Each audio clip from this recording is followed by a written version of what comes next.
الرحيم ألف لام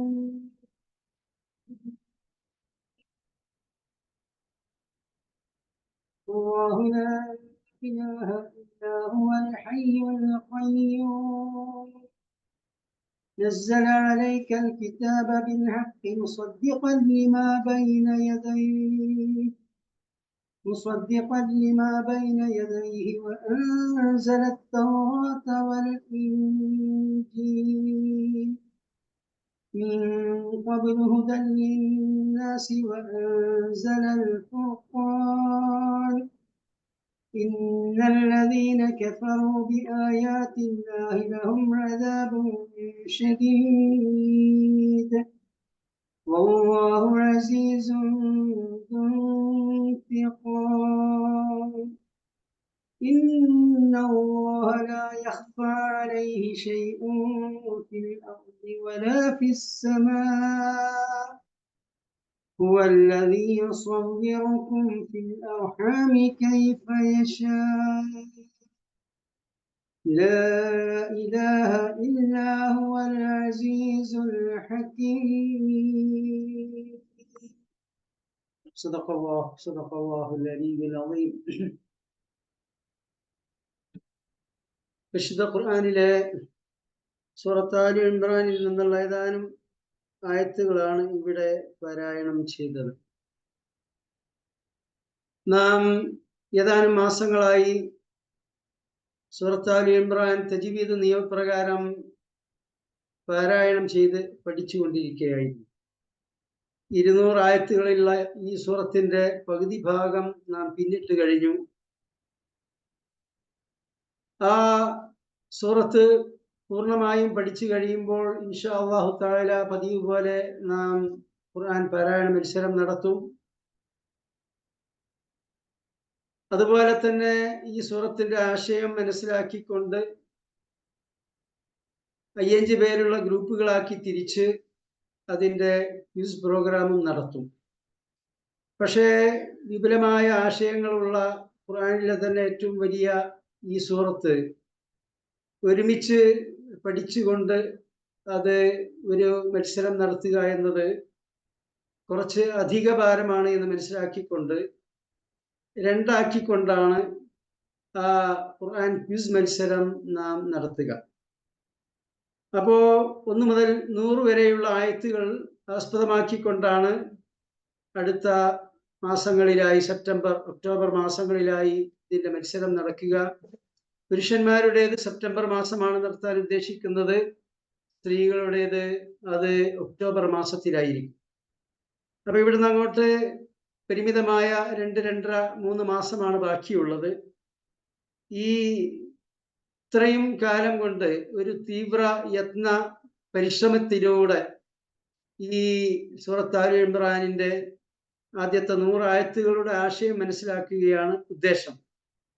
എല്ലാവരും തഫ്സീറുകൾ അവലംബിച്ചുകൊണ്ട് പഠനം ആരംഭിച്ചിട്ടുണ്ടാകും എന്നാണ് പ്രതീക്ഷ.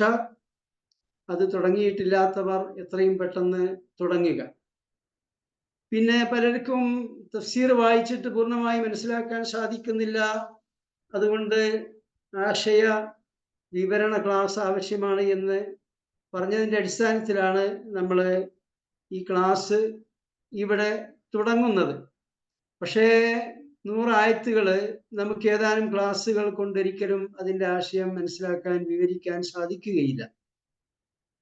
മറിച്ച് അവറേജ് ഒരു ക്ലാസ്സിൽ ഒരു 20 ആയത്ത് വീതം ചെറുതായി ആശയം വിവരിക്കാനാണ് ഉദ്ദേശിക്കുന്നത്. അതിലപ്പുറമുള്ളത് തഫ്സീറുകൾ അവലംബിച്ചുകൊണ്ട് തന്നെ നിങ്ങൾ പഠിക്കാൻ ശ്രമിക്കേണ്ടതാണ്. നമുക്ക് ഈ സൂറത്തിലേക്ക് പ്രവേശിക്കാം. ഒന്നാമതായി നബി സല്ലല്ലാഹു അലൈഹി വസല്ലം ചില സൂറത്തുകൾക്ക് ചില പ്രത്യേകതകൾ അതുപോലെ തന്നെ പ്രത്യേക ശ്രേഷ്ഠതകൾ പറയുകയുണ്ടായിട്ടുണ്ട്. ഒരിക്കൽ നബി സല്ലല്ലാഹു അലൈഹി വസല്ലം സൂറത്തുൽ ബഖറയെ കുറിച്ച് വിവരിച്ചു.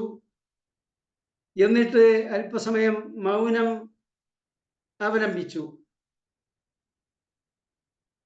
എന്നിട്ട് നബി സല്ലല്ലാഹു അലൈഹി വസല്ലം പറഞ്ഞു, നിങ്ങൾ സൂറത്തുൽ ബഖറയും സൂറത്ത് ആലു ഇമ്രാനും പഠിക്കുക.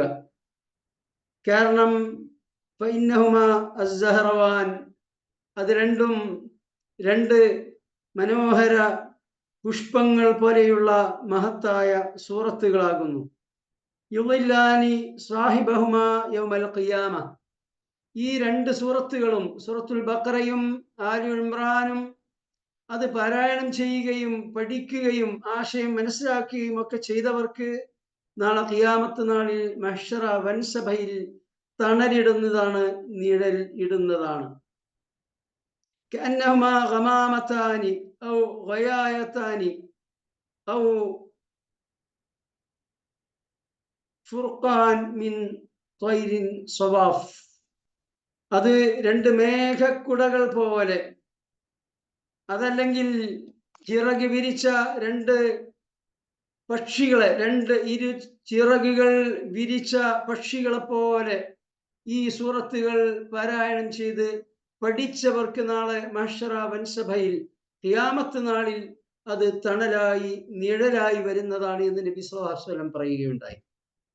വേറെയും പല ശ്രേഷ്ഠതകളും ഈ ആലു ഇമ്രാനെ കുറിച്ച് ഹദീസുകളിൽ കാണാൻ പറ്റും. ഈ സൂറത്തിന്റെ അവസാനത്തിലുള്ള ആയത്തുകൾ, ഖവാത്തിം ആലു ഇമ്രാൻ എന്ന് പറയുന്ന ആയത്തുകൾ നബി സല്ലല്ലാഹു അലൈഹി വസല്ലം രാത്രി അർദ്ധരാത്രിക്ക് ശേഷം പാരായണം ചെയ്യാറുണ്ടായിരുന്നു എന്നെല്ലാം ഹദീസുകളിൽ വന്നിട്ടുണ്ട്. അതേ ആയത്തുകളെ കുറിച്ച് നബി സല്ലല്ലാഹു അലൈഹി വസല്ലം പറഞ്ഞു, ഈ ആയത്തുകൾ പാരായണം ചെയ്യുകയും പിന്നീട് അതിനെക്കുറിച്ച് ചിന്തിക്കാതിരിക്കുകയും ചെയ്തവർക്ക് നാശം എന്ന് നബി സല്ലല്ലാഹു അലൈഹി വസല്ലം പറയുകയുണ്ടായി. അപ്പൊ ഇങ്ങനെ പല പ്രത്യേകതകളുമുള്ള ഒരു സൂറത്താകുന്നു സൂറത്ത് ആലു ഇമ്രാൻ എന്നാണ് ഒന്നാമതായി ഇവിടെ സൂചിപ്പിക്കാൻ ഉള്ളത്. ഇനി നമുക്ക് ഈ സൂറത്തിലേക്ക് പ്രവേശിക്കാം. നമ്മൾ രണ്ട് തഫ്സീറുകളാണ് ഇത് പഠിക്കാൻ വേണ്ടി നിർദ്ദേശിച്ചിട്ടുണ്ടായിരുന്നത്. ഒരുപാട് തഫ്സീറുകൾ മലയാളത്തിലുണ്ട്. എന്നാൽ അവ പരിശോധിച്ചതിൽ നിന്ന് താരതമ്യേന അവലംബിക്കാൻ പറ്റുന്നതെന്ന് എനിക്ക് ബോധ്യം വന്ന രണ്ട് തഫ്സീറുകളാണ് ഞാൻ നിർദ്ദേശിച്ചിട്ടുള്ളത്. ഈ തഫ്സീർ തിരഞ്ഞെടുക്കുമ്പോൾ, നിർദ്ദേശിക്കുമ്പോൾ അതാര് പ്രസിദ്ധീകരിച്ചു, ഏത് വിഭാഗത്തിൻ്റെതാണ് എന്ന് നാം പരിഗണിച്ചിട്ടില്ല. അങ്ങനെ വിഭാഗത്തെ നോക്കിയിട്ട് നമ്മളൊരു കാര്യം തീരുമാനിക്കാറുമില്ല. നമ്മുടെ രീതിശാസ്ത്രം അതാണ്. ഇപ്പൊ ഖുർആന്റെ ആശയം മനസ്സിലാക്കാൻ മലയാളത്തിൽ ഇറങ്ങിയ തഫ്സീറുകൾ, അത് നല്ല തഫ്സീറുകളുണ്ട്, പക്ഷേ ചെറിയ വിവരണം മാത്രമേ ഉണ്ടാകൂ. അതുകൊണ്ട് ഖുർആന്റെ ആശയം പരിപൂർണമായി മനസ്സിലാക്കാൻ സാധിക്കുകയില്ല. ഇനി വിസ്തരിച്ച ആശയം വിവരിക്കുന്നവ തന്നെയുണ്ട്, പക്ഷെ അതിൽ പലപ്പോഴും ഒരുപാട് മുസ്ലിം സമുദായത്തിൽ കടന്നുകൂടിയിട്ടുള്ള, കാലത്തിന്റെ നീളത്തിൽ കടന്നുകൂടിയിട്ടുള്ള അന്ധവിശ്വാസങ്ങളെയും അതുപോലെ തന്നെ ശിർക്ക്പരമായ പല സംഗതികളെയും വെള്ളപൂശുന്ന, അല്ലെങ്കിൽ അതിനെ എതിർക്കാത്ത, ഒരുപക്ഷെ അതിനോട് നിശബ്ദത പാലിക്കുന്നതൊക്കെയായ തഫ്സീറുകളുണ്ട്. അതെല്ലാം മാറ്റി നിർത്തിക്കൊണ്ട് കക്ഷിപക്ഷം നോക്കാതെ പരിശുദ്ധ ഖുർആനിന്റെ ആശയം, പൗരാണികരായ സലഫ് സ്വാലിഹീങ്ങളുടെ തഫ്സീറുകൾ, തഫ്സീർ ഇബ്നു ജരീർ, തഫ്സീർ ഇബ്നു കസീർ, ഇങ്ങനെയുള്ള തഫ്സീറുകളെയൊക്കെ അവലംബിച്ചുകൊണ്ട് പ്രസിദ്ധീകരിക്കപ്പെട്ട രണ്ട് തഫ്സീറുകളാണ് നാം നിർദ്ദേശിച്ചിട്ടുള്ളത്. അതിലൊന്ന് മുഹമ്മദ് അമാനി മൗലവിയുടെ വിശുദ്ധ ഖുർആൻ വിവരണമാണ്, മറ്റൊന്ന് തഫ്ഹീമുൽ ഖുർആൻ ആകുന്നു. ഇത് രണ്ടും നിങ്ങൾ വായിച്ച് പഠിക്കുക. എന്നാൽ ഞാനിവിടെ ആശയം വിവരിക്കുമ്പോൾ ആ രണ്ട് തഫ്സീറുകൾ മാത്രം അവലംബിച്ചുകൊണ്ടല്ല ആശയ വിവരണം നടത്തുന്നത്. മറിച്ച് ഏറ്റവും പ്രാമാണികമായ പൗരാണികമായ അറബി തഫ്സീർ, തഫ്സീർ ഇബ്നു കസീർ, അത് കൂടി അവലംബിച്ചുകൊണ്ടാണ് ഇവിടെ ആശയ വിവരണം നടത്തുക. അതുകൊണ്ട് തന്നെ നിങ്ങൾ വായിച്ചു പഠിക്കുന്ന ഈ രണ്ട് തഫ്സീറുകളിൽ ഇല്ലാത്ത പല കാര്യങ്ങളും ക്ലാസ്സിൽ വിവരിക്കപ്പെടും. അതുകൊണ്ട് തന്നെ നമ്മുടെ ക്വിസ് പ്രോഗ്രാമിൽ മിക്കവാറും 35-40 ചോദ്യങ്ങളാണ് നമ്മുടെ ഒരു ക്വിസ് പ്രോഗ്രാമിൽ ഉണ്ടാകുക. അതിൽ ഒരു 4-5 ചോദ്യങ്ങൾ ഈ തഫ്സീർ ഇബ്നു കസീർ അവലംബിച്ചുകൊണ്ടും, ഇനി അതല്ലാതെ ഞാൻ വലിയ ഷേഖന്മാരുടെ തഫ്സീറുകളൊക്കെ കേട്ട് മനസ്സിലാക്കിക്കൊണ്ട് അതെല്ലാം ഉൾപ്പെടുത്തിക്കൊണ്ടുള്ള ക്ലാസ്സാണ് ഇവിടെ അവതരിപ്പിക്കുന്നത്. ആ ക്ലാസ്സിൽ വിവരിച്ച കാര്യങ്ങളിൽ നിന്ന് ഒരു 4-5 ചോദ്യങ്ങൾ കൂടി ഈ ക്വിസ് പ്രോഗ്രാമിൽ ഉൾപ്പെടുത്തും. അതെന്തിനാണെന്ന് വെച്ചാൽ എല്ലാവരും, ഇതിൽ പങ്കെടുക്കുന്ന എല്ലാവരും ഈ ആശയ വിവരണ ക്ലാസ് കൂടി കേൾക്കാൻ ഉദ്ദേശിച്ചുകൊണ്ടും കൂടുതൽ വിജ്ഞാനം വർദ്ധിപ്പിക്കാൻ വേണ്ടിക്കൊണ്ടുമാണ്. നാം ഈ സൂറത്തിലേക്ക് പ്രവേശിക്കുകയാണ്. അലിഫ് ലാം മീം. ഇത് നമ്മൾ മുമ്പ് പല ക്ലാസ്സുകളിലും പറഞ്ഞിട്ടുണ്ട്. പരിശുദ്ധ ഖുർആനിലെ 29 സൂറത്തുകൾ ആരംഭിക്കുന്നത് ഇങ്ങനെ കേവലാക്ഷരങ്ങളിലൂടെയാണ്. അതിന് ഹറൂഫുൽ മുഖത്തഅ എന്ന് പറയും, കേവലമായ അക്ഷരങ്ങൾ. അതിൻ്റെ അർത്ഥമെന്ത്, ആശയമെന്ത് എന്ന് പരതിക്കൊണ്ട് നടക്കേണ്ടതില്ല. പണ്ഡിതന്മാർ പല വിവരണങ്ങളും നൽകിയിട്ടുണ്ട്. അതിൽ അധിക പണ്ഡിതന്മാരും ഫോക്കസ് ചെയ്തിട്ടുള്ളത് ഈ പരിശുദ്ധ ഖുർആൻ അവതരിച്ചു കൊണ്ടിരുന്നപ്പോൾ ഇത് സർവലോക പരിപാലകനായ അല്ലാഹു തആല അവതരിപ്പിച്ച വേദഗ്രന്ഥമാണ് എന്ന് നബി സല്ലല്ലാഹു അലൈഹി വസല്ലം ജനങ്ങളോട് പറഞ്ഞപ്പോൾ അവര് അത് നിഷേധിക്കുകയും ഇങ്ങനെ അല്ലാഹു തആല ഒരു വേദഗ്രന്ഥമൊന്നും അവതരിപ്പിച്ചിട്ടില്ല, അല്ലെങ്കിൽ അവതരിപ്പിക്കാൻ പോകുന്നില്ല, ഇത് നബി സല്ലല്ലാഹു അലൈഹി വസല്ലം സ്വയം രചിച്ചിട്ടുള്ളതാണ്, അല്ലെങ്കിൽ വേദക്കാരിൽ നിന്നുമൊക്കെ പഠിച്ച് മനസ്സിലാക്കി അത് അറബിയിൽ കൊണ്ടുവന്നതാണ് എന്നൊക്കെ പറഞ്ഞപ്പോൾ ഒരു വെല്ലുവിളി എന്ന നിലക്ക്, ശരി, ഇത് മുഹമ്മദ് മുസ്തഫ സല്ലല്ലാഹു അലൈഹി വസല്ലം രചിച്ചതാണ്, കൊണ്ടുവന്നതാണ് എങ്കിൽ അറബിയിൽ ഈ അക്ഷരങ്ങളാണ് ഉള്ളത്. ഈ അക്ഷരങ്ങൾ നിങ്ങളുടെ മുൻപാകെയുണ്ട്, നിങ്ങളുടെ മുൻപാകെയും ഉണ്ട്. നിങ്ങൾ ഈ അക്ഷരങ്ങൾ ഉപയോഗപ്പെടുത്തിക്കൊണ്ട് ഇതുപോലുള്ള ഒരു ഗ്രന്ഥം കൊണ്ടുവരിക എന്നൊരിക്കൽ വെല്ലുവിളിച്ചു. മറ്റൊരിക്കൽ വീണ്ടും അവരത് പഴയ പല്ലവി ആവർത്തിച്ചപ്പോൾ, ശരി, എന്നാൽ നിങ്ങൾ ഒരു ഗ്രന്ഥം വേണ്ടതില്ല, 10 സൂറത്തുകൾ കൊണ്ടുവരിക എന്ന് പറഞ്ഞു. പിന്നെയും അത് തന്നെ ആവർത്തിച്ചു കൊണ്ടിരുന്നപ്പോൾ, ശരി, ഈ അക്ഷരങ്ങൾ നിങ്ങളുടെ മുൻപിൽ ഉണ്ട്, നിങ്ങൾ ഒരു സൂറത്തെങ്കിലും കൊണ്ടുവരുവി എന്ന് വെല്ലുവിളിക്കുകയുണ്ടായി. അപ്പൊ ഈ കേവലാക്ഷരങ്ങളിലൂടെ സൂറത്തുകൾ ആരംഭിക്കുക മുഖേന ഈ ഖുർആൻ അംഗീകരിക്കാത്ത സത്യനിഷേധികളായ ആളുകളോടുള്ള ഒരു വെല്ലുവിളിയാണ് എന്നാണ് അധിക പണ്ഡിതന്മാരും അതിനെക്കുറിച്ച് പറഞ്ഞിട്ടുള്ളത്. നാമും അത് തന്നെ മനസ്സിലാക്കുക. ഇനി അല്ലാഹു ലാ ഇലാഹ ഇല്ലാ ഹുവൽ ഹയ്യുൽ ഖയ്യൂം, അല്ലാഹു, അവനല്ലാതെ ഒരു ഇലാഹുമില്ല. ഇലാഹ് എന്ന് പറയുമ്പോൾ വിപുലമായ ആശയമുള്ള ഒരു വാക്കാകുന്നു. അത് സംഗ്രഹിച്ച് പറഞ്ഞാൽ മനുഷ്യരുടെ പരമമായ ആരാധനക്കും പരമമായ അനുസരണത്തിനും കീഴ്വണക്കത്തിനും അർഹനായി. ഇലാഹ് എന്നാൽ അതാകുന്നു. ആരാധനക്കും അനുസരണത്തിനും കീഴ്വണക്കത്തിനുമെല്ലാം അർഹൻ. അത് അല്ലാഹു തആല മാത്രമേ ഉള്ളൂ. ഹുവൽ ഹയ്യു. എന്തുകൊണ്ട് അവൻ മാത്രമാണ് ഇലാഹ്? അതാണ് ഇവിടെ തുറന്ന് അൽ ഹയ്യ്. അവൻ ജീവത്തായുള്ളവനാണ്, എന്നെന്നും ജീവിച്ചിരിക്കുന്നവനാണ്. അവന് ആദിയില്ല, അന്ത്യമില്ല. ഹയ്യ്, എന്നെന്നും ജീവിച്ചിരിക്കുന്നവനാണ്. എന്നെന്നും ജീവിച്ചിരിക്കുന്നവന് മാത്രമേ ഇലാഹാകാൻ സാധിക്കുകയുള്ളൂ. അൽ ഖയ്യൂം, അവൻ എല്ലാറ്റിനെയും നിയന്ത്രിച്ച്, ഈ പ്രപഞ്ചത്തെ മുഴുവൻ നിയന്ത്രിച്ച് സംരക്ഷിച്ചു കൊണ്ടിരിക്കുന്നു. ഈ ഖയ്യൂം എന്നതിന് തന്റെ സൃഷ്ടികളുടെ എല്ലാ ആവശ്യങ്ങളും നിവർത്തിക്കുന്നവൻ എന്ന് കൂടി അർത്ഥം. അപ്പൊ സൃഷ്ടികളായ മനുഷ്യരുടെ എല്ലാ ആവശ്യങ്ങളും നിവർത്തിച്ചു കൊണ്ടിരിക്കുന്ന, ഈ മനുഷ്യനെയും മനുഷ്യൻ ഉൾക്കൊള്ളുന്ന പ്രപഞ്ചത്തെയും എല്ലാം നിയന്ത്രിച്ചു കൊണ്ടിരിക്കുന്നവനുമായ അല്ലാഹു തആല മാത്രമേ ഇലാഹുള്ളൂ.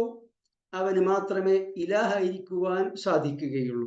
വിശുദ്ധ ഖുർആന്റെ മുഖ്യ സന്ദേശം തന്നെ തൗഹീദാണ് എന്ന് നമുക്കറിയാം.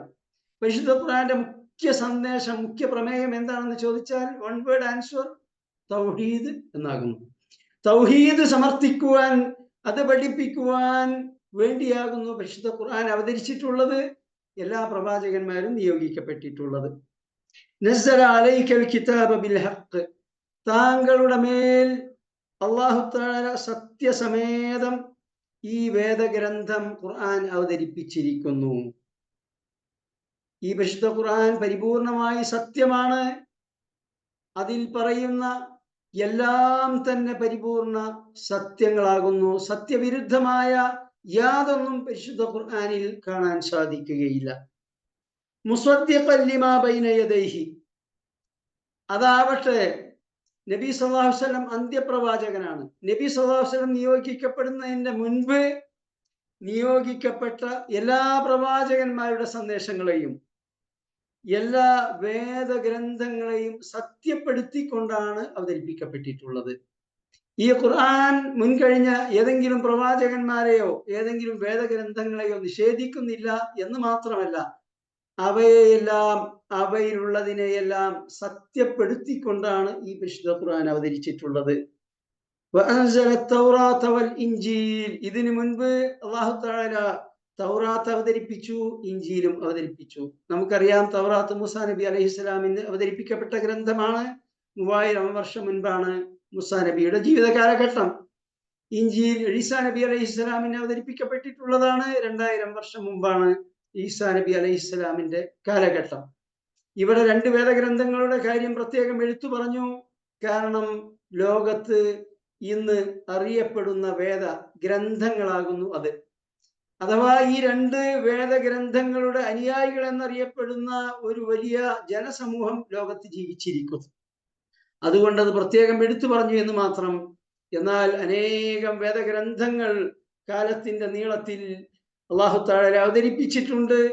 അവയെ എല്ലാം അപ്രകാരം തന്നെ 1.25 ലക്ഷത്തോളം പ്രവാചകന്മാർ നിയോഗിക്കപ്പെട്ടിട്ടുണ്ട്. അവരെല്ലാം അംഗീകരിച്ചുകൊണ്ട് സത്യപ്പെടുത്തിക്കൊണ്ട് അതേ സന്ദേശവുമായാണ് ഈ ഖുർആൻ അവതരിച്ചിട്ടുള്ളത് എന്ന് ചുരുക്കം.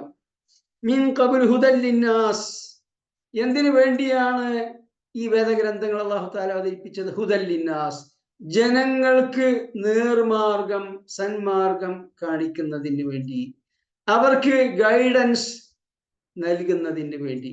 മനുഷ്യൻ എങ്ങനെയാണ് ഈ ലോകത്ത് ജീവിക്കേണ്ടത്, എന്താണ് മനുഷ്യന്റെ ജീവിത ലക്ഷ്യം, ജീവിതത്തിലൂടെ എന്താണ് മനുഷ്യൻ നേടിയെടുക്കേണ്ടത്, എന്താണ് മനുഷ്യൻ ചെയ്യേണ്ടത്, എന്താണ് ചെയ്യരുതാത്തത്, എന്താണ് ഹറാം, എന്താണ് ഹലാൽ, ഏതാണ് വിജയപാത എന്ന് കാണിക്കുന്നതിന് വേണ്ടി, ഇതിനു വേണ്ടിയാണ് അല്ലാഹു തആല ഈ വേദഗ്രന്ഥങ്ങളൊക്കെ അവതരിപ്പിച്ചിട്ടുള്ളത്. വഅൻസലൽ ഫുർഖാൻ, ആ നേർമാർഗം കാണിക്കുന്ന വേദഗ്രന്ഥം അവതരിപ്പിച്ചു. അൽ ഫുർഖാൻ, അതുപോലെ തന്നെ സത്യാസത്യ വിവേചകമായിക്കൊണ്ടും. നാം ജീവിക്കുന്ന ഈ ലോകത്ത് ഒരുപാട് ഒരുപാട് ദർശനങ്ങളുണ്ട്, ഒരുപാട് മതങ്ങളുണ്ട്, ഒരുപാട് പ്രത്യയശാസ്ത്രങ്ങളുണ്ട്.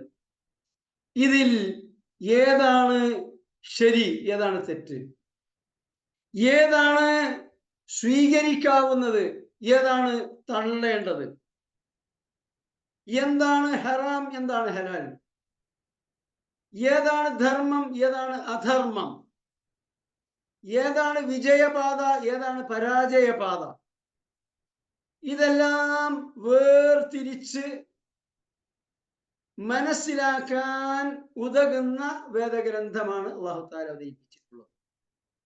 ഏതൊരു സംഗതിയും, ഇപ്പൊ ലോകത്തുള്ള ഓരോ മതങ്ങളെയും ഈ ഖുർആനാകുന്ന ഉരക്കല്ലുമായി ഉരച്ചു നോക്കിക്കഴിഞ്ഞാൽ അത് അനുധാവനം ചെയ്യാൻ പാടുണ്ടോ ഇല്ലേ, ഇത് എന്നെ വിജയത്തിലേക്ക് നയിക്കുമോ ഇല്ലേ, പരാജയത്തിലേക്കാണോ അത് എന്നെ കൊണ്ടുപോകുക, ഈ ഖുർആനുമായി ഉരച്ചു നോക്കിക്കഴിഞ്ഞാൽ അത് ക്ലിയറായി മനസ്സിലാക്കാൻ സാധിക്കും.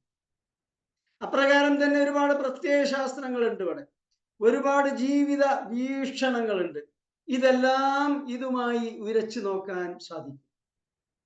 ഇപ്പൊ മതങ്ങളുടെ കാര്യം, അത് എല്ലാവർക്കും അറിവുള്ളതാണ്, എല്ലാവരും അതിനെക്കുറിച്ച് മനസ്സിലാക്കിയിട്ടുണ്ട്. പക്ഷേ ഇവിടെ നിലനിൽക്കുന്ന പല പ്രത്യയശാസ്ത്രങ്ങളുണ്ട്, മനുഷ്യനിർമ്മിത പ്രത്യയശാസ്ത്രങ്ങൾ.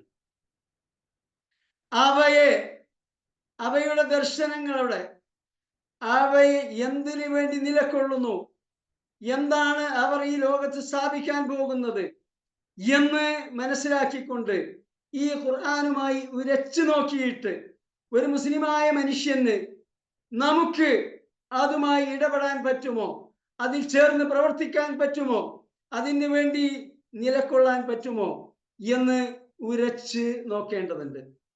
ഈ വിഷയത്തിൽ മുസ്ലിങ്ങളിൽ നല്ലൊരു ശതമാനത്തിനും തെറ്റ് പറ്റിയിട്ടുണ്ട്, പറ്റിക്കൊണ്ടിരിക്കുന്നു. ഉദാഹരണമായി, ഒരു നിരീശ്വര നിർമ്മത പ്രസ്ഥാനമായ കമ്മ്യൂണിസ്റ്റ് പാർട്ടി, അതിൽ മുസ്ലിങ്ങൾക്ക് ചേർന്ന് പ്രവർത്തിക്കാമോ, അവരെ പിന്തുണക്കാമോ? ഇതാ ഈ ഖുർആൻ ഫുർഖാൻ, അല്ലാഹു തആല അവതരിപ്പിച്ച ഈ ഫുർഖാനുമായി ഒത്തുനോക്കണം. ഈ ഫുർഖാൻ മുന്നോട്ട് വെക്കുന്നത് ഈ പ്രപഞ്ചത്തെ സൃഷ്ടിച്ച് പരിപാലിക്കുന്ന ഒരേകനായ അല്ലാഹു തആലയുണ്ട്. ആ അള്ളാഹുവിനെ അനുസരിച്ചുകൊണ്ട്, അള്ളാഹുവിന്റെ വിധിവിലക്കുകൾ അനുസരിച്ചുകൊണ്ടാണ് മനുഷ്യൻ ഇവിടെ ജീവിക്കേണ്ടത് എന്നാണ്. ഈ വിഷയത്തിൽ ഈ പറഞ്ഞ പ്രസ്ഥാനം അല്ലെങ്കിൽ അതുപോലെയുള്ള പ്രസ്ഥാനങ്ങളുടെ നിലപാടെന്ത്, കാഴ്ചപ്പാടെന്ത് ഒന്ന് വരച്ചു നോക്കുക. ഒരു കാര്യം മാത്രമാണ് ഇവിടെ സൂചിപ്പിക്കുന്നത്. ഉദാഹരണം, അങ്ങനെ ഈ ഖുർആനുമായി ഒത്തുനോക്കുമ്പോൾ ഇനി ഈ ജീവിതത്തെക്കുറിച്ച് അവരുടെ കാഴ്ചപ്പാട് എന്താണ്, പ്രപഞ്ചത്തെക്കുറിച്ചുള്ള കാഴ്ചപ്പാട് എന്താണ്? പ്രപഞ്ചം യാദൃച്ഛികമായി ഉണ്ടായതാണെന്നാണ്, അത് അനശ്വരമാണ് എന്നാണ്. ഇവിടെ മനുഷ്യൻ ഉണ്ടായത് മലിനജലത്തിൽ നിന്ന് കൃമികീടങ്ങളൊക്കെ ഉണ്ടായി, അത് പരിവർത്തിപ്പിക്കപ്പെട്ട് ലക്ഷോപലക്ഷം വർഷങ്ങളിലൂടെ പരിണമിച്ചുണ്ടായത് എന്നാണ്. ഇങ്ങനെ എ ടു സെഡ് ഈ ഖുർആനുമായി ഏറ്റുമുട്ടുന്ന ഒരു പ്രസ്ഥാനം, അതുപോലെ വേറെയും പ്രസ്ഥാനങ്ങളുണ്ട്, കാഴ്ചപ്പാടുകളുണ്ട്.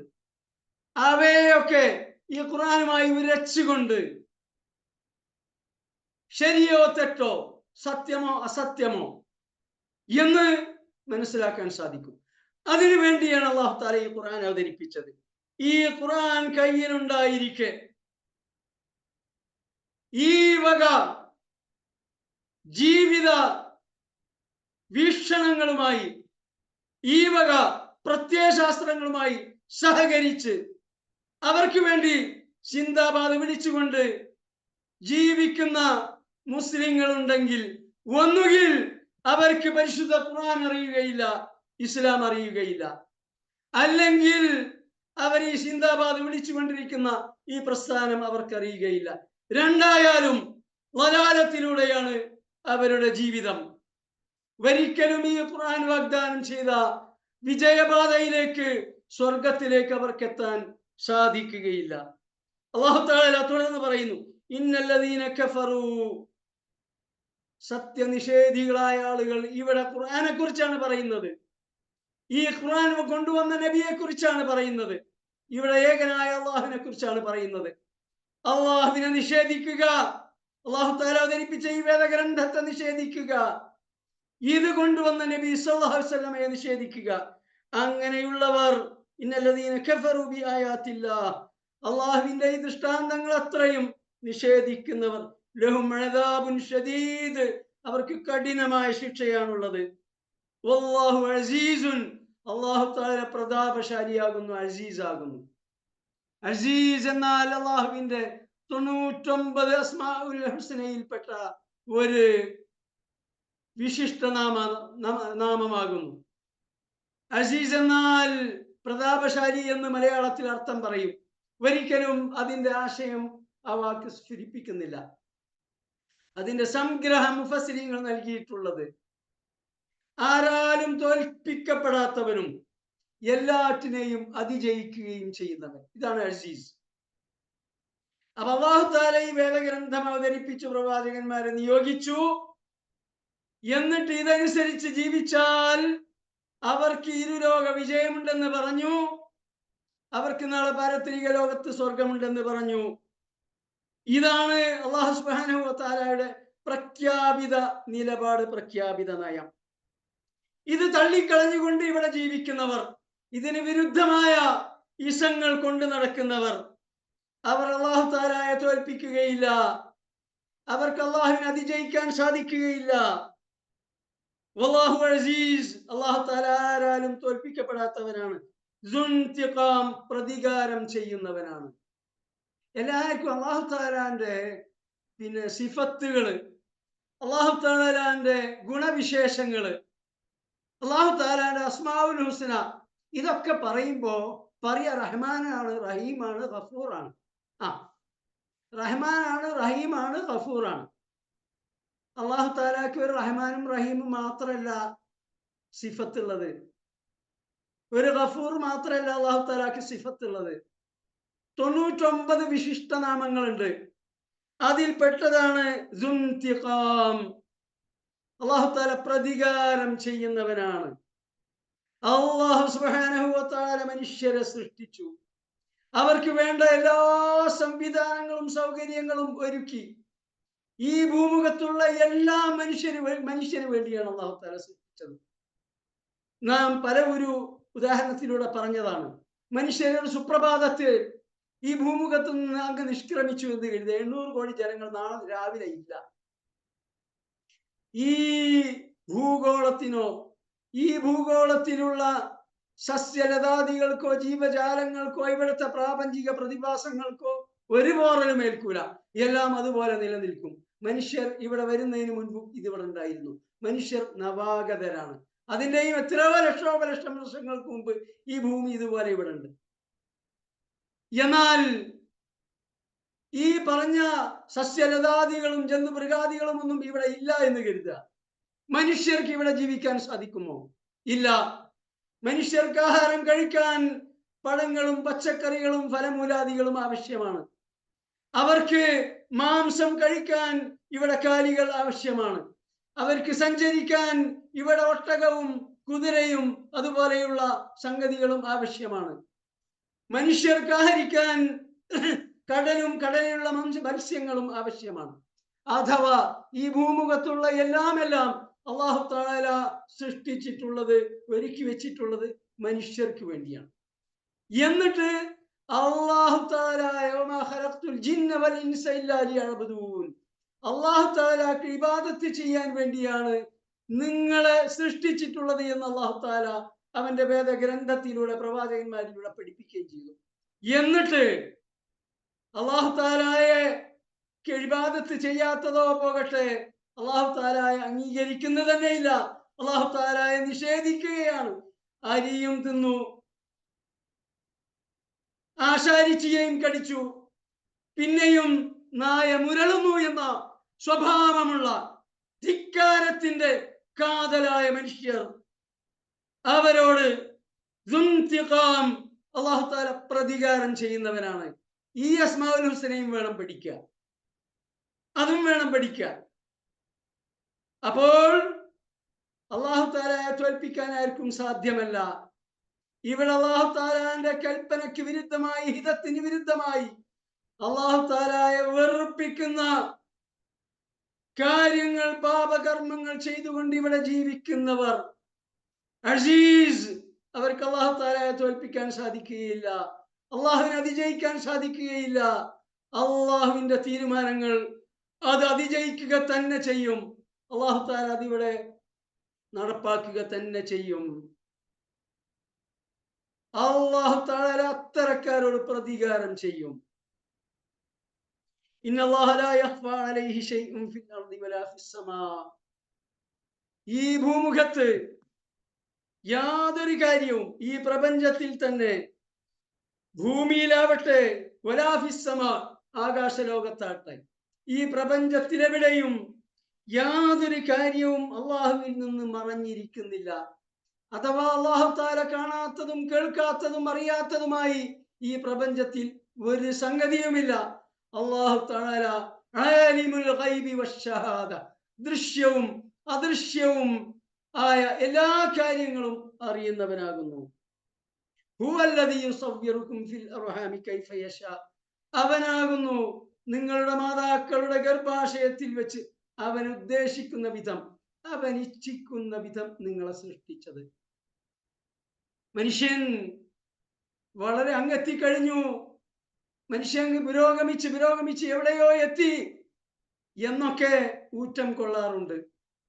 ഞാൻ ചോദിക്കട്ടെ, ഈ ഊറ്റം കൊള്ളുന്ന വലിയ പഠിപ്പും പത്രാസും ഒക്കെയുള്ള വലിയ വലിയ ശാസ്ത്രജ്ഞരായ ആളുകൾ തന്നെ അവർക്ക് അവരുടെ കുഞ്ഞിനെ അവരാഗ്രഹിക്കുന്ന വിധം, അവരാഗ്രഹിക്കുന്ന നിറം, അവരാഗ്രഹിക്കുന്ന ആരോഗ്യം, അവരാഗ്രഹിക്കുന്ന ആകാര സൗഷ്ഠവവും ആകൃതിയും പ്രകൃതിയും ബുദ്ധിശക്തിയും എല്ലാമുള്ളവരാക്കി ജനിപ്പിക്കാൻ സാധിക്കുന്നുണ്ടോ?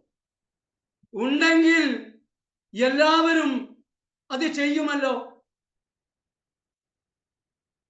വൈദ്യശാസ്ത്രം പഠിച്ച അവരാണല്ലോ സ്വാഭാവികമായിട്ട് ഈ മനുഷ്യന്റെ ശരീരത്തെക്കുറിച്ച് പഠിക്കുകയും അങ്ങനെ മനുഷ്യനെ ചികിത്സിക്കുകയും ഈ പ്രസവമെടുക്കുകയും ആ ഗർഭാശയത്തിലുള്ള കുഞ്ഞിന്റെ ഓരോ ഗതിവിഗതികൾ ശ്രദ്ധിക്കുകയൊക്കെ ചെയ്യുന്നവർ. എന്നാൽ അതേ ഡോക്ടർമാർക്ക് അവരുടെ സ്വന്തം മക്കളുടെ വിഷയത്തിൽ എന്തെങ്കിലും ഒരു സ്വാധീനം ചെലുത്താൻ സാധിക്കുന്നുണ്ടോ? എങ്കിൽ തന്നെക്കാൾ ബുദ്ധിശക്തിയുള്ള ഒരു കുഞ്ഞുങ്ങളെയാകുമായിരുന്നു അവർക്ക് ലഭിക്കുക. തന്നെക്കാൾ സൗന്ദര്യവും നിറവും ആകർഷണീയതയും ഒക്കെയുള്ള കുഞ്ഞുങ്ങളെ അവർ സ്വായത്തമാക്കുമായിരുന്നു.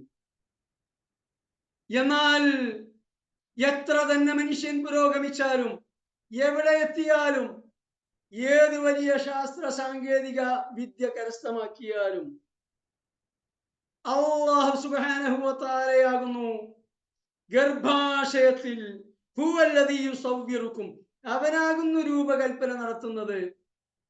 നിറവും ആകൃതിയും സൗന്ദര്യവും എല്ലാം അല്ലാഹു തആലയാണ് നിശ്ചയിക്കുന്നത്. കൈഫ യശാ, അവൻ ഉദ്ദേശിക്കുന്ന വിധം.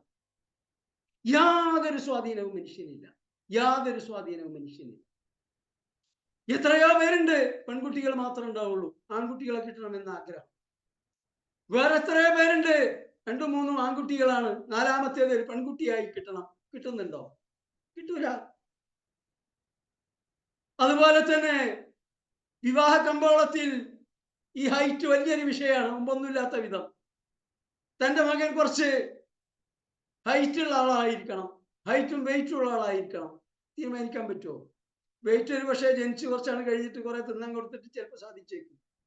പക്ഷെ എന്നാൽ തന്നെയും കുറെ തിന്നു പോഷകാഹാരം കഴിച്ചു എന്നതുകൊണ്ട് എല്ലാവരും തടിക്കൂല. ഞാനൊക്കെ ഒരു പരിശ്രമം നടത്തി പരാജയപ്പെട്ട ആളാണ്. ഗൾഫിലുള്ള സമയത്ത് കൂടിയ 68, കുറഞ്ഞ 65, അതിൽ നിൽക്കുക 30 കൊല്ലായി.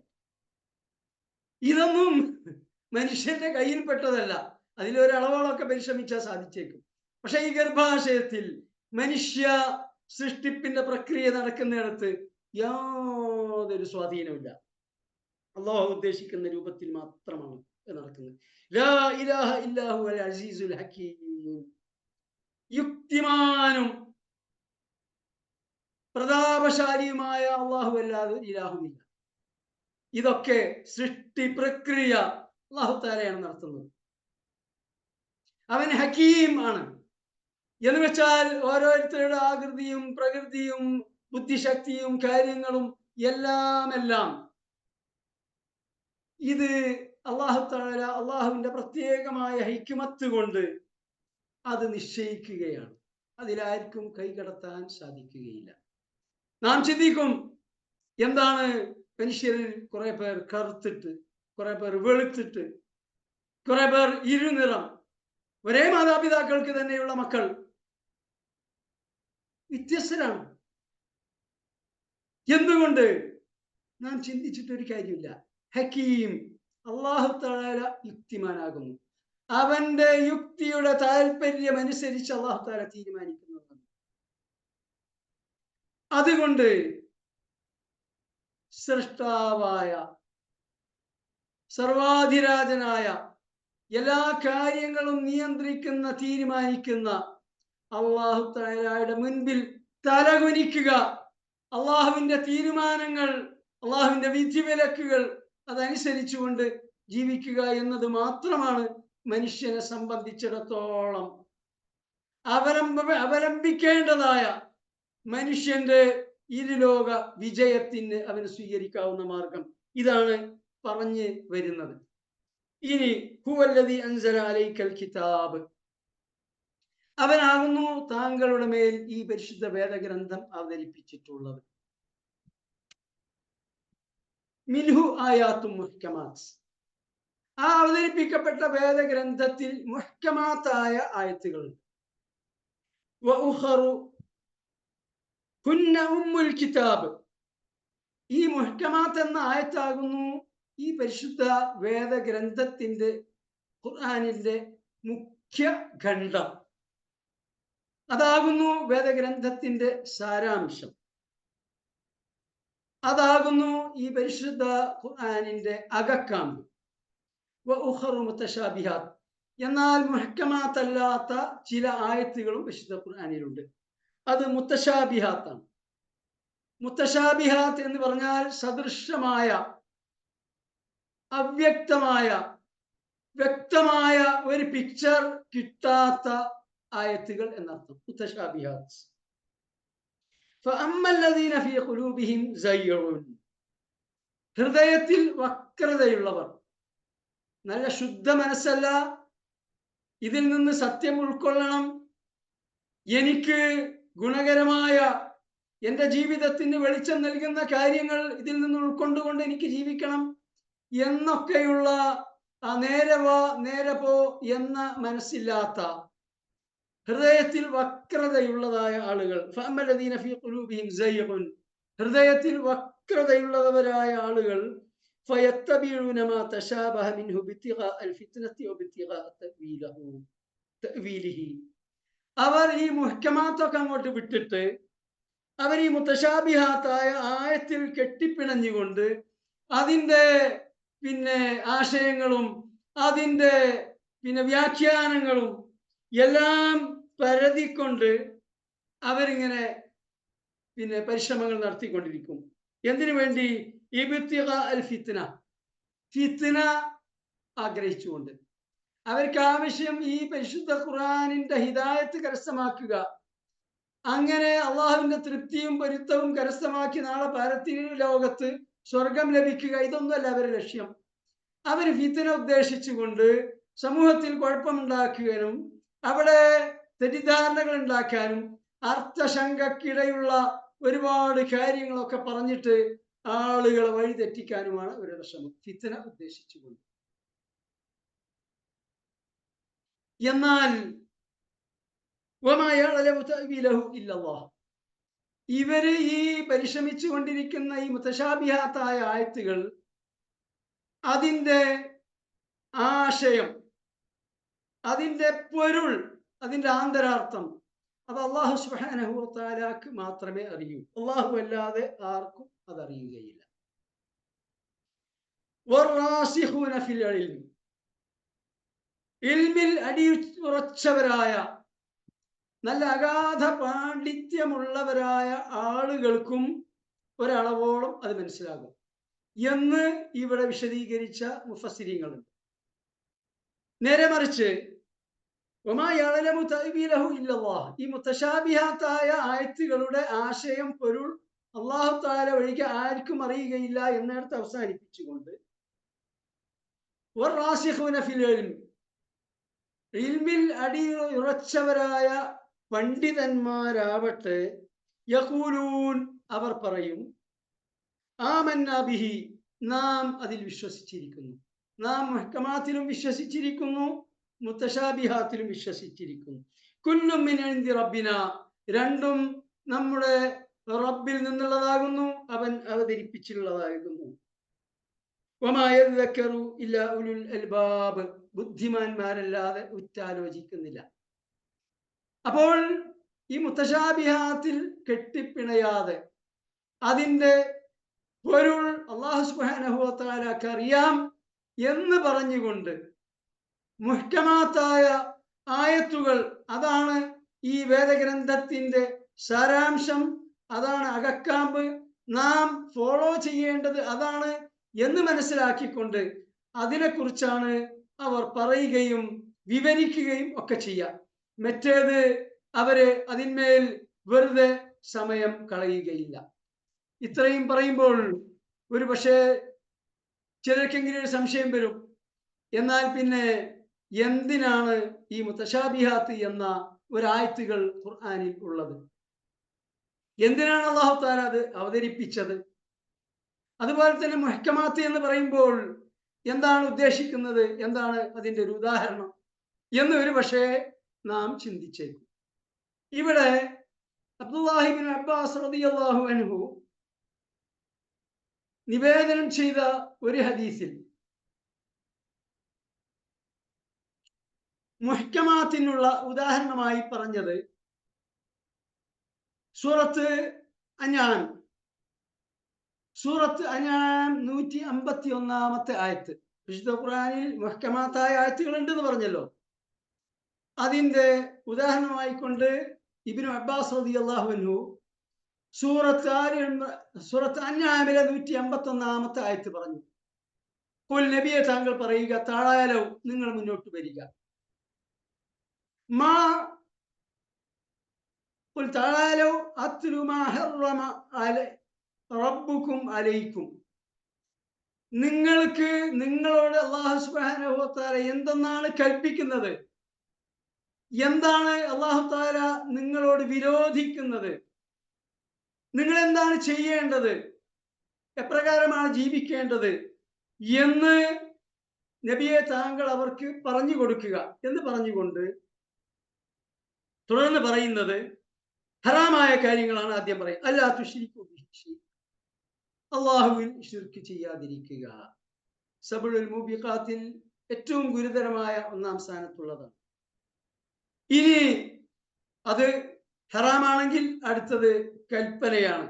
വബിൽ വാലിദൈനി ഇഹ്സാന, മാതാപിതാക്കന്മാരോട് നല്ല നിലയിൽ വർത്തിക്കുക.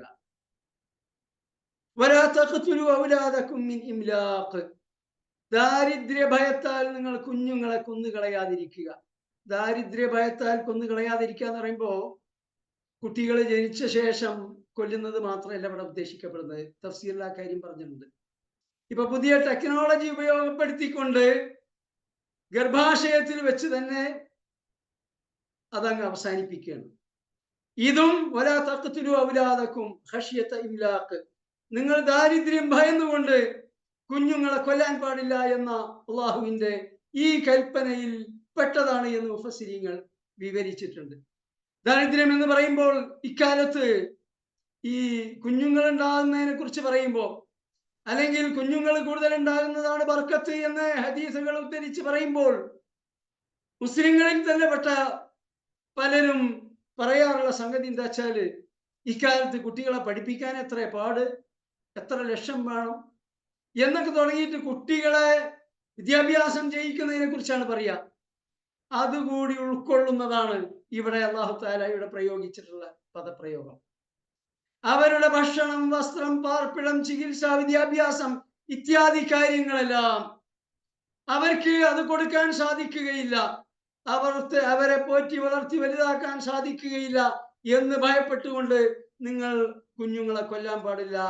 അത് ഗർഭാശയത്തിൽ വെച്ചാണെങ്കിലും ഗുരുതരമായ പാപമാകുന്നു. ഷിർക്ക് കഴിഞ്ഞാൽ പിന്നെ സബഉൽ മൂബിഖാത്തിൽ 7 മഹാപാപങ്ങളിൽ ഏറ്റവും ഗുരുതരമായത് രണ്ടാമത് ഖുർആനിൽ പറഞ്ഞിട്ടുള്ളത് കൊലപാതകമാണ്. ഈ കൊലപാതകത്തിൽ തന്നെ ഏറ്റവും ഗുരുതരമായത് സ്വന്തം മക്കളെ കൊല്ലണം. ഖുർആനിൽ അങ്ങനെ തന്നെ പറഞ്ഞിട്ടുണ്ട്. സൂറത്തുൽ ഇസ്രായിൽ ആദ്യം കുഞ്ഞുങ്ങളെ കൊല്ലരുത്, വലാ തഖ്തുലു ഔലാദകും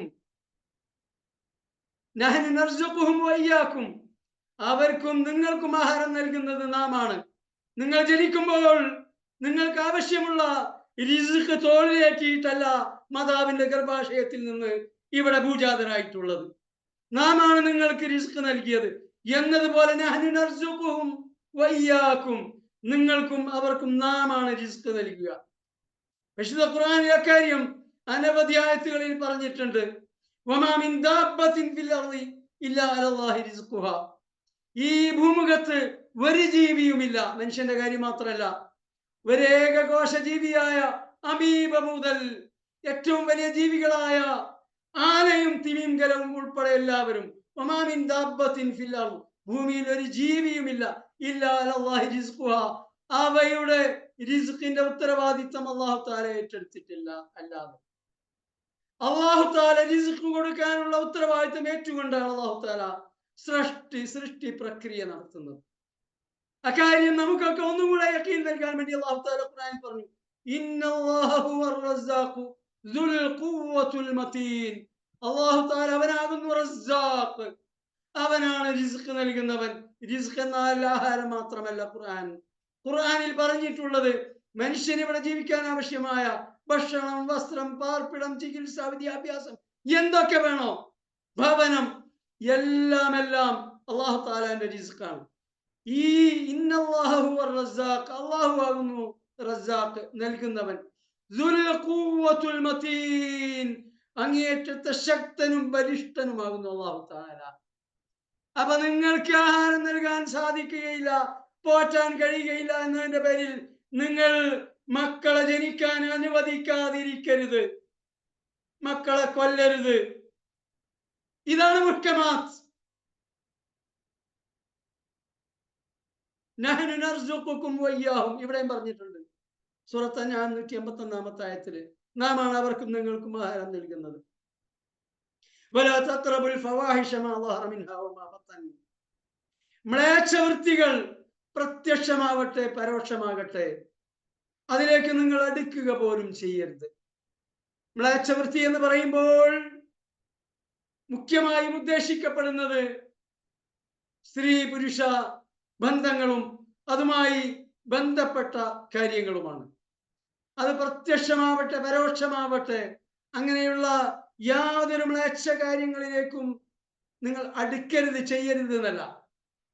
വിശുദ്ധ ഖുർആനിൽ വളരെ വളരെ അന്വർത്ഥമായ, വളരെ ആഴത്തിൽ അർത്ഥം മനസ്സിലാക്കേണ്ട ഒരു പ്രയോഗമാണ് ഈ വിഷയത്തിൽ നൽകിയത്. ബാക്കിയുള്ളതൊക്കെ വലാ തഖ്തുലു, നിങ്ങൾ കൊല്ലരുത് എന്നാണ് പറഞ്ഞിട്ടുള്ളത്. നിങ്ങൾ അത് ചെയ്യരുത്, ഇത് ചെയ്യരുത്. എന്നാൽ ഈ സ്ത്രീ പുരുഷ വിഷയത്തെ കുറിച്ചിടത്തോളം വലാ തഖ്റബു, നിങ്ങൾ അടുക്കരുത് എന്നാണ് പറഞ്ഞത്. എന്ന് വെച്ചാൽ അടുത്തു കഴിഞ്ഞാൽ, അടുക്കാൻ അവസരങ്ങൾ ഉണ്ടാക്കി കഴിഞ്ഞാൽ അതിൽ വീണുപോകും.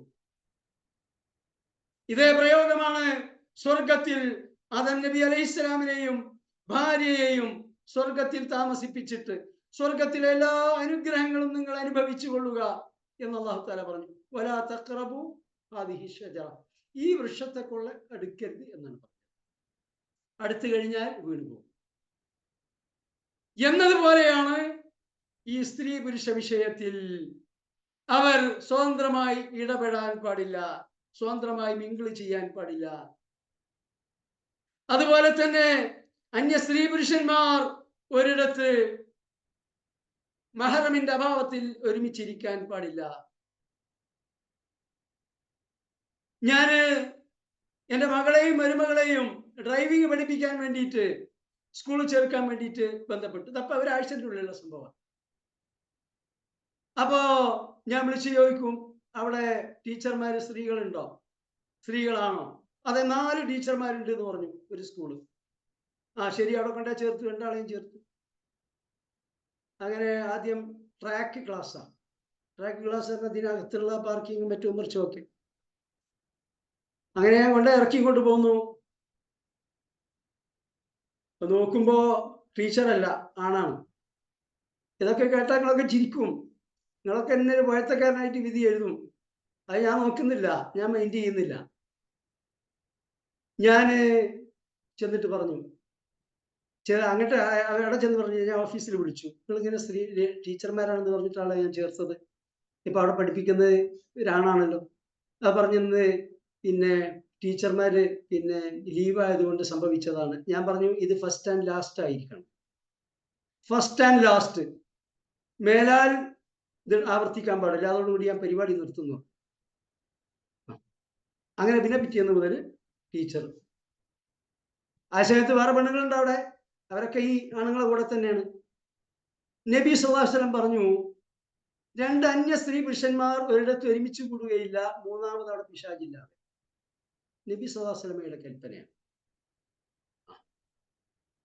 കുവൈത്തിൽ ഞാൻ കേട്ടിട്ടുണ്ട്, കുവൈത്തിൽ എത്രയോ ഖുതുബകളിൽ പണ്ഡിതന്മാരുടെ ദർസുകളിൽ ഡ്രൈവർമാരുടെ കൂടെ പെൺകുട്ടികളെ സ്കൂളിൽ ഡ്രോപ്പ് ചെയ്യാൻ പറഞ്ഞേക്കാൻ പാടില്ല. ചെയ്യുന്നവരുണ്ട്, അത് നമുക്ക് ബാധകമല്ല.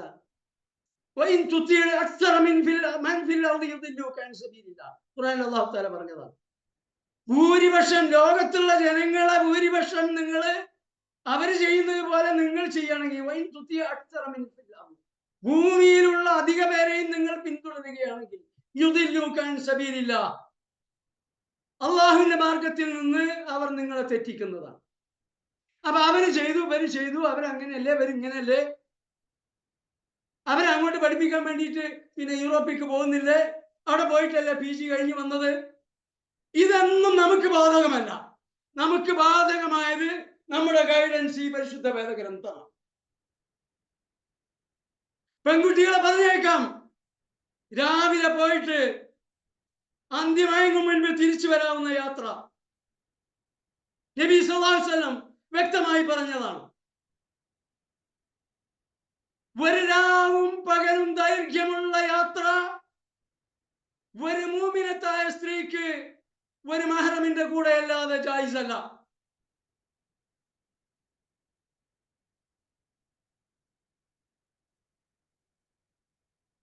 നമ്മൾ ഓഫീസുകളിൽ ചെന്ന് എന്താ കാണാൻ സാധിക്കുന്നത്? കുവൈത്തിലൊക്കെ മുറൂറിലൊക്കെ ചെന്ന് കഴിഞ്ഞാൽ, ഗവൺമെന്റ് ഓഫീസ് ചെന്നാൽ പെണ്ണുങ്ങൾക്ക് ഒരു ഷിഫ്റ്റ്, അവിടെ പെണ്ണുങ്ങൾ മാത്രമേ ഉണ്ടാവുള്ളൂ. അധികം മുനക്കിബാത്തായിരിക്കും. ഏത് പെണ്ണുങ്ങൾ മാത്രമുള്ള ഷിഫ്റ്റാ, എന്നാൽ പോലും നിക്കാബ് ധരിച്ചുകൊണ്ടാണ് ഉണ്ടാവുക. എനിക്ക് അവരോട് വലിയ ആദരവാണ്. കുവൈത്തിനോടും ആദരവാണ്, കുവൈത്തികളോടും ആദരവാണ്. ഞാൻ അവർക്ക് വേണ്ടി ദുആ ചെയ്തുകൊണ്ടിരിക്കുന്നു.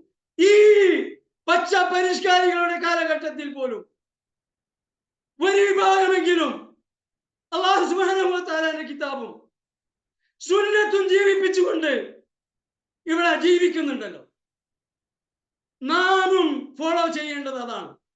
നമ്മുടെ ഈ മാതൃക അതാണ്.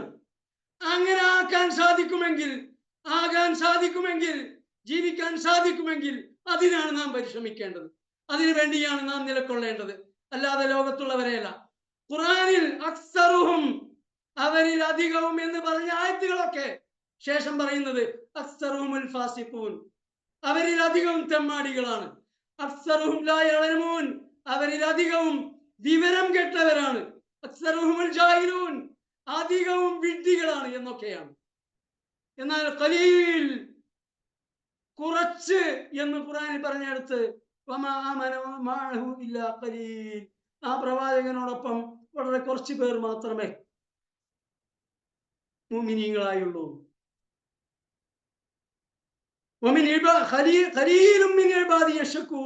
നമ്മുടെ ദാസന്മാരിൽ വളരെ കുറച്ച് പേർ മാത്രമേ നമ്മുടെ നിയമത്തുകൾക്ക് ശുക്ർ ചെയ്തുകൊണ്ട് സാലിഹ്യങ്ങളായി ജീവിക്കുന്നുള്ളൂ. നമുക്ക് വേണ്ടത് ആ കസീറിന്റെ ഒപ്പമാണോ, ഈ ഖലീലിന്റെ ഒപ്പമാണോ?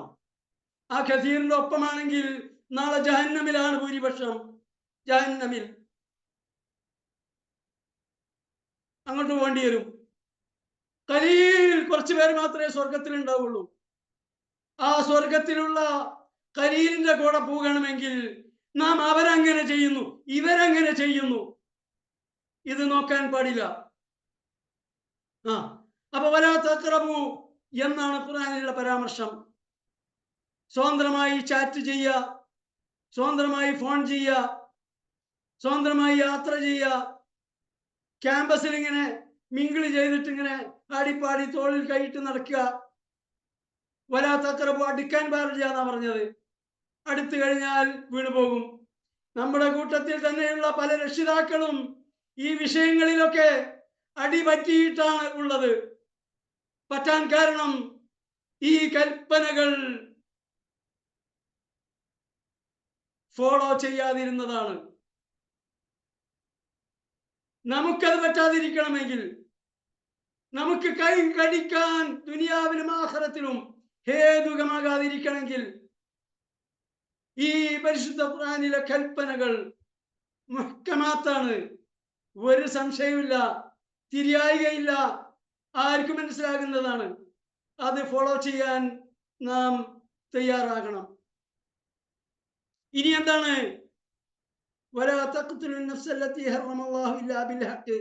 കൊലപാതകത്തിന്റെ കാര്യം പിന്നെയും പറയും. നേരത്തെ പറഞ്ഞ മക്കളുടേതാ, കാരണം അത് കൂടുതൽ ഗുരുതരമാണ്. പിന്നെ പറയുന്നത് പൊതുവായ കൊലപാതകമാണ്. ഇതാണ് ഇബ്നു അബ്ബാസ് റളിയല്ലാഹു അൻഹു മുഹക്കമാത്തിന് ഒരു ഉദാഹരണമായിട്ട് എടുത്തു പറഞ്ഞത്. അപ്രകാരം തന്നെ സൂറത്ത് ഇസ്രായിലെ 23-ാമത്തെ ആയത്ത്, വഖദാ റബ്ബുക അല്ലാ തഅബുദു ഇല്ലാ ഇയ്യാഹു വബിൽ വാലിദൈനി ഇഹ്സാന, അല്ലാഹുവിനല്ലാതെ ഇബാദത്ത് ചെയ്യാൻ പാടില്ല എന്ന് അല്ലാഹു തആല നിയമമാക്കിയിരിക്കുന്നു. മാതാപിതാക്കന്മാരോട് നല്ല നിലയിൽ വർത്തിക്കണം. തുടർന്ന് വാഅത്തിദൽ ഖുർബ ഹഖ്ഖഹു, അടുത്ത കുടുംബങ്ങൾക്ക് അവരുടെ ഹക്ക് കൊടുക്കണം എന്ന് തുടങ്ങിയിട്ട് വളരെ ക്ലിയറായ നിയമനിർദ്ദേശങ്ങൾ. അതാണ് മുഹ്കമാത്ത്, അതാണ് നമുക്ക് ഫോളോ ചെയ്യാനുള്ളത്. എന്നാൽ മുത്തശാബിഹാത്ത് എന്ന് പറയുമ്പോൾ അത് സ്വർഗ നരകങ്ങളെ കുറിച്ചുള്ള വിവരണങ്ങൾ, അല്ലാഹു സുബ്ഹാനഹു വ തആലയുടെ അർശിനെ കുറിച്ചും കുർസിയെ കുറിച്ചും അതുപോലെ തന്നെ മലക്കുകളെ കുറിച്ച്, ഇങ്ങനെ മീസാൻ എന്ന ദുലാസിനെ കുറിച്ച്, അതെങ്ങനെയാണ് ഇപ്പൊ നമ്മൾ ചെയ്ത ഈ ഹസനാത്തും സയ്യാത്തും എല്ലാം കൂടെ അവിടെ ചെന്നിട്ട് ഈ ദുലാസിൽ തൂക്കുക, ഇതെല്ലാം കൂടെ കൃത്യമായി മുഹ്കമാത്ത് പോലെ നമുക്ക് മനസ്സിലാക്കാൻ സാധിക്കുകയില്ല, മനസ്സിലാക്കേണ്ടതുമില്ല. ആകെ ഇന്ന് മനസ്സിലാക്കാനുള്ളത് നമ്മുടെ കർമ്മങ്ങൾ രേഖപ്പെടുത്തുന്നുണ്ട്. ഈ രണ്ട് കർമ്മങ്ങൾ ഹസനാത്തും സയ്യാത്തും പരിഗണിച്ചുകൊണ്ട് ഏതാണ് കൂടുതൽ ഹസനാത്താണെങ്കിൽ അവർ വിജയികളാകും. ഇത്ര ഇത് മനസ്സിലാക്കാനുള്ളൂ. പിന്നെ ആ മീസാനിന്റെ കോലം, അതിന്റെ ചേല്, അതെന്താണ് ഏതാണ്, അതിനെ കുറിച്ചെല്ലാം കൂടെ പരിചിന്തനം നടത്തിയിട്ട് അതിന് PhD എടുക്കാൻ പോകണ്ടെന്നാ പറഞ്ഞത്. അതുകൊണ്ട് മനസ്സിലാക്കേണ്ട കാര്യങ്ങൾ മാത്രം മനസ്സിലാക്കിയിട്ട് അവിടെ നിർത്തി. അതിന്റെ അങ്ങേപ്പുറം നിങ്ങൾ അതിനെക്കുറിച്ച് പറഞ്ഞിട്ട് കാര്യമില്ല. ഒരു ബാലന് അല്ലെങ്കിൽ ബാലിക 4-5 വയസ്സുള്ള കുട്ടിയോട് ദാമ്പത്യ ജീവിതത്തെ കുറിച്ച് പറഞ്ഞു കൊടുത്താൽ ശ്രമിച്ചാൽ ശരിയാവും. എങ്ങനെ പറഞ്ഞു കൊടുത്താലും അവർക്ക് അത് തിരിയാൻ പോണില്ല. എന്നതുപോലെയാണ് മുത്തശാബിഹാത്തിന്റെ കാര്യം, അത് തിരിയില്ല. എന്നാൽ അറിവിൽ അടിയുറച്ചവരായ അഗാധ പാണ്ഡിത്യമുള്ള പണ്ഡിതന്മാരിൽ ചിലർക്ക് നമുക്ക് മനസ്സിലാകാത്ത കുറെ മുത്തശാബിഹാത്തൊക്കെ മനസ്സിലാവും. അങ്ങനെയുണ്ട്. അപ്പൊ മുത്തശാബിഹാത്ത് അല്ലാഹു തആലക്ക് മാത്രമേ പൂർണ്ണമായി അറിയൂ. വറാസിഖൂന ഫിൽ ഇൽം, ഇൽമിൽ അടിയുറച്ചവർക്കും അത് മനസ്സിലാക്കാൻ സാധിക്കും ഒരളവോളം എന്ന് ഇവിടെ വിശദീകരണം കൊടുത്ത മുഫസ്സിരീങ്ങളുണ്ട്. അപ്പൊ അതേതാന്ന് വെച്ചാൽ സാധാരണക്കാരായ ആളുകൾക്ക് അല്ലെങ്കിൽ സാമാന്യ പാണ്ഡിത്യമുള്ളവർക്കൊന്നും മനസ്സിലാവാത്തത് അഗാധ പാണ്ഡിത്യമുള്ളവർക്ക് തിരിയും. അപ്പൊ അങ്ങനെ പണ്ഡിതന്മാർക്ക് തിരിയേണ്ട കുറെ സംഗതി ഉണ്ട്. എന്നാലല്ലേ അവർക്ക് തിരിഞ്ഞതിന്റെ ഒരളവോളമാണ് അവർക്ക് ബാക്കിയുള്ളവർക്ക് പറഞ്ഞു മനസ്സിലാക്കി കൊടുക്കുക. അപ്പോൾ പരലോകത്തെക്കുറിച്ചും പരത്രിക ലോകത്തെക്കുറിച്ചും അള്ളാഹുവിന്റെ സിഫത്തുകളെ കുറിച്ചും ഇതൊന്നും തന്നെ മുഹ്കമാത്ത് പോലെ മനസ്സിലാക്കാൻ സാധ്യമല്ല, മനസ്സിലാക്കേണ്ടതുമില്ല. അത് ഈ ഇത്രയും മനസ്സിലാക്കിയാൽ മതി. അതിന്റെ അങ്ങേപുറം അതിന്റെ പൊരുളും തേടി ഇറങ്ങേണ്ടതില്ല. അത് ഇറങ്ങുന്നവരാരാന്ന് വെച്ചാൽ ഈ വക്രത ഉദ്ദേശിക്കുന്നവരാണ്. ചില പ്രാസംഗികന്മാരൊക്കെ ആ പണിക്ക് നിൽക്കാറുണ്ട്. എന്നിട്ട് പറഞ്ഞെല്ലാം കൂടെ ഇത് ശ്രോതാക്കളെ ആകെ ധർമ്മസങ്കടത്തിൽ ആക്കിക്കളയും. അങ്ങനെ അതിന് പോകേണ്ടതില്ല, അത് ഫിത്നയാണ് എന്നാണ് അല്ലാഹു സുബ്ഹാനഹു വ തആല ഇവിടെ പറയുന്നത്.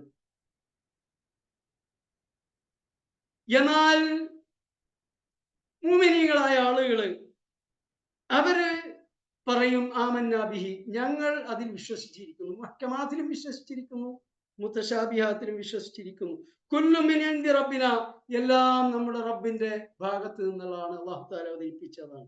വമാ യദ്ദക്കറു ഇല്ലാ ഉലുൽ അൽബാബ്, ബുദ്ധിമാന്മാരല്ലാതെ ഉറ്റാലോചിക്കുന്നില്ല. നമ്മൾ 7 ആയത്തുകളാണ് ഇവിടെ വിവരിച്ചിട്ടുള്ളത്. തുടർന്നുള്ള ആയത്തുകളിൽ നമ്മൾ വിവരണം കുറച്ചുകൊണ്ട് ഇൻഷാ അല്ലാഹ് കൂടുതൽ ആയത്തുകൾ കവർ ചെയ്യുന്നതാണ്. അല്ലാഹു സുബ്ഹാനഹു വ തആല അനുഗ്രഹിക്കട്ടെ.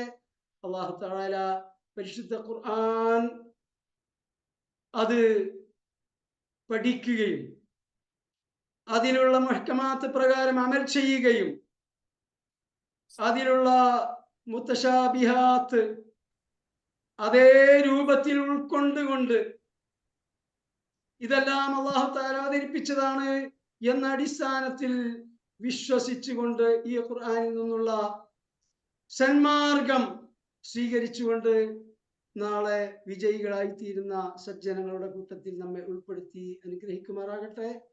ആമീൻ. آمين يا رب العالمين.